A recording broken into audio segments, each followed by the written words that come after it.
On the morning of January 15, 1947, a woman pushing a stroller down Norton Avenue spotted what she initially thought was a discarded mannequin.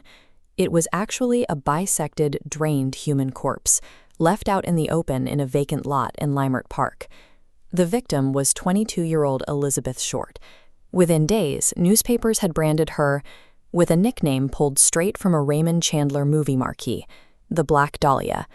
Society quickly projected its darkest cinematic fantasies onto her.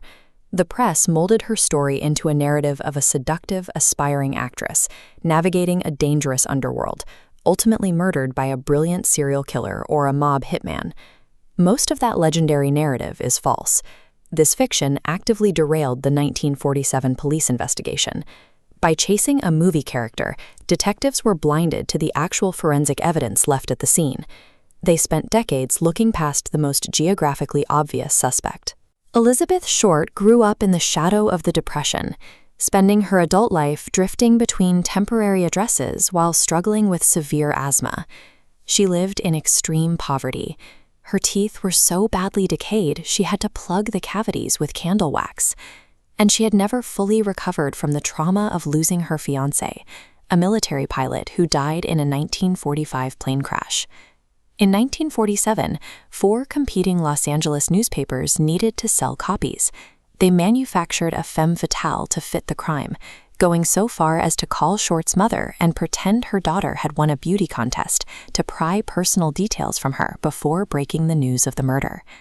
This media frenzy coincided with a sudden post-war cultural shift.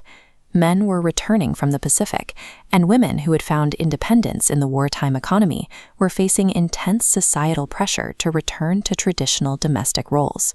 Law enforcement absorbed this hostility. The lead detective on the case publicly victim-blamed Short, calling her a tease who provoked a man into a blind rage, implying she was responsible for her own death.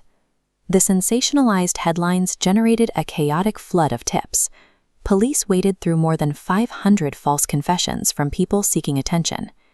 The 1947 investigation failed because reporters and detectives were trying to solve the murder of a fictional movie character, completely ignoring the real, vulnerable human being.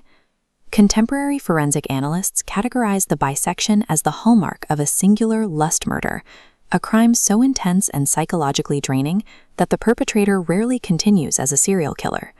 The perpetrator performed a hemicorporectomy, a highly precise bisection of the lumbar spine between the second and third vertebrae, cleanly dividing the body in two.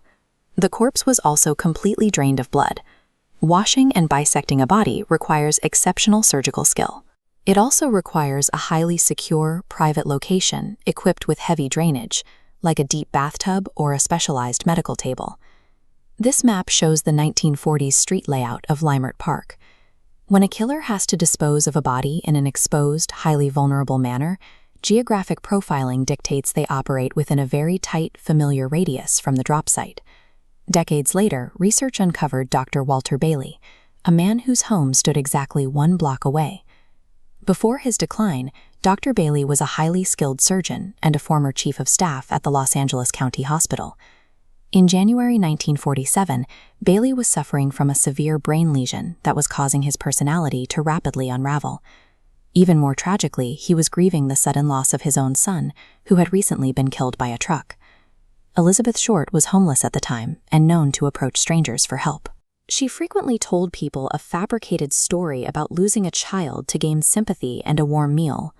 An unraveling man grieving his dead son, confronted by a desperate drifter fabricating a story about a dead child.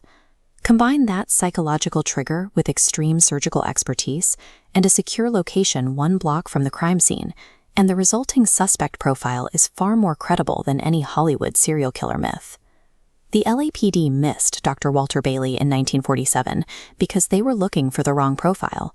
They were hunting a glamorous mob hitman, completely blind to an aging, mentally disintegrating neighborhood doctor.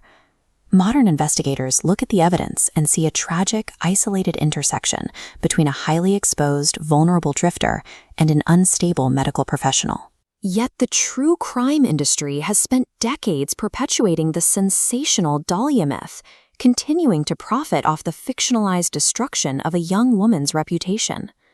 Discarding the Hollywood fiction and examining the stark geographic and medical facts is the only logical way to approach the mystery. More importantly, it is the only way to restore the stolen dignity of Elizabeth Short.